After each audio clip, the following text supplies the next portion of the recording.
Hey, you guys, I am Aimee Schrank. I'm an IAWP Master Certified Coach. I'm really excited to be here today. I'm going to be talking with you guys about 5 critical shifts or steps, if you will, to take so that you can stop comparing yourself to others and stay joyful, high vibe, and confidently inspired in your day to day. So one of the biggest obstacles to being joyful at all times and to have this, confident place of inspiration that we're moving from and to just be truly high vibe and at our best most of the time is this comparing ourselves to others. It is the thief of joy and so much more. It's an energy sucker. It's a drainer. It doesn't serve us in the long run.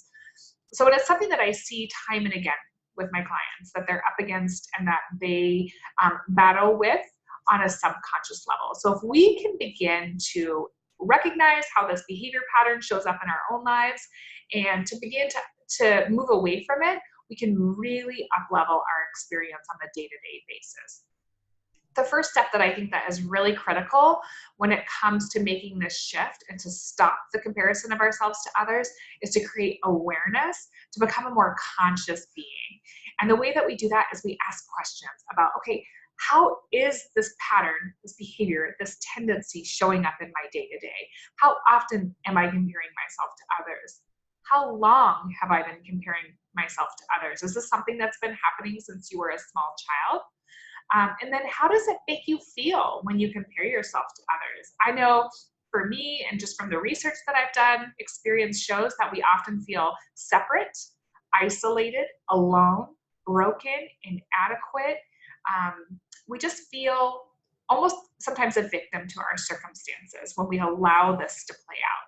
And so we want to move away from this. The other thing that's important to recognize is that when we have this pattern, it frequently plays out in a lot of different areas of our lives. And it keeps us from really tapping into our potential and to really, being the best version of ourselves and having the best experience on a day-to-day level. And so when we think about how it's showing up in other areas, a lot of times it can affect our ability to kind of have meaningful relationships. We might get to a certain place, but eventually we have up little barriers and roadblocks because we want to protect ourselves because this is a pattern that we have that makes us feel bad. It can affect our careers. It can keep us from really showing up, taking risk, and playing all out in our careers. And it can affect us, obviously in all of our different roles that we have as we evolve into adulthood and as human beings.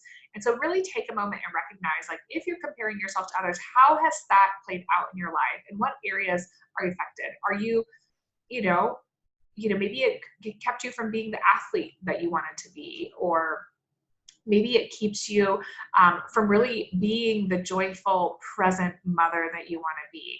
Or maybe it keeps you from stepping out of your comfort zone and becoming an entrepreneur and taking that next step that you kind of deep down desire. So recognizing that can be an important piece of the equation because it helps us move away from it when we really can recognize and see the cost that it's having on our day-to-day.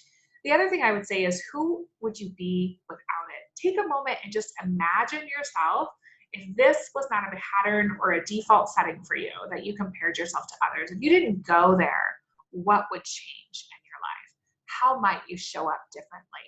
How might you feel in new situations? How might you feel when you step out of your comfort zone if this wasn't something that you did? Or just, how much more willing would you be to step out of your comfort zone if you didn't engage in this behavior pattern? And how would your relationships change and evolve? How would you evolve professionally? What would be different if you didn't do this and you didn't invite this idea that you were separate, broken, alone, whatever it is, inadequate? So those are all things to think about. The second critical shift that we have to make is we have to recognize this truth that it is absolutely unfair to compare ourselves to other people. Bio-individuality is so at play here. We are all created differently. We all have different biochemical things happening in our bodies. Physiologically speaking, what's happening and how we're set up is so different. Genetically, we're very, very different. We have different environmental factors. So unless everything is the same across the board, it's never a fair comparison. You don't have all the facts, you don't have all of the data, and so it doesn't make sense to compare. So just kind of shifting your mind to accept that as truth can be a really critical piece of this journey to stop engaging in this pattern or behavior that isn't serving you. The third shift that I think is so important to make, and this is so, so important and so, so powerful, is we have to develop practices of self-acceptance. We have to choose thoughts that celebrate who we are and really focus our energy on what is working well in our lives and how we're showing up versus how we're not, or what isn't going well, or what's different about us. So one of the ways that we can do that is we can set intentions each and every morning that I'm going to really work on that. I'm going to choose today to love myself where I'm at. I'm going to choose today self-love versus self-sabotage. We can create affirmations or mantras that really invite us to be whole and content with who we are in each and every moment. I think the other thing that's important here is recognizing that, you know, we get results when we love ourselves where we are. Now, that being said, we also want to recognize that self-acceptance is definitely not resignation. It doesn't mean we stop moving forward, because self-love is improving and investing in ourselves and growing and evolving as a person. So we accept ourselves where we are, and we really work to understand that we are, you know, kind of perfect in our imperfections. And then we choose to enjoy the journey of growing and evolving and just developing ourselves as a person as we move forward, and we enjoy that journey, knowing that we may never fully arrive, but that we're setting ourselves on a path for success, and to look at this as an adventure and go from there. So hopefully that makes sense. The other piece I would say is practicing self-compassion, making self-compassion your norm. When you think about how you dialogue with yourself, because we all do it, does the self-critic kind of win out, the inner critic, or does the self-love win out, the self-acceptance, the self-compassion? So learn to talk to yourself as your own best friend. This is a piece of developing those practices that promote self-compassion. And that will really help you in your journey to stop being this sabotaging behavior of comparing ourselves to others. The next thing I would say, this is a really important shift to make as well, is if you have an underlying story that you are broken, that you are separate, that you don't belong, or that you can't, or that other people have, you know, or that other people, you know, are more set up for success than you are, then I would challenge you to stop looking for evidence that you're different and really start looking for evidence that you're the same. Because there's both out there. And we can choose to focus our intention on that which makes us feel more content, more at peace, more connected, or we can choose the evidence that makes us feel separate and disconnected. And so we're going to live a lot more joyful, high vibe, confidently inspired life if we are moving from how we are the same and connected, and that we're not alone or separate or different. So the last critical shift that I think can really, really be helpful, you guys, is using people's successes as a springboard for inspiration, not as evidence that we're separate again. So we really can look at other people, and instead of comparing ourselves and tearing ourselves down and using it as evidence that, you know, we can't, we won't, we shouldn't, whatever it is, we can look at it and say, oh my gosh, there is something about that person that inspires me. And I'm going to get curious about what that is.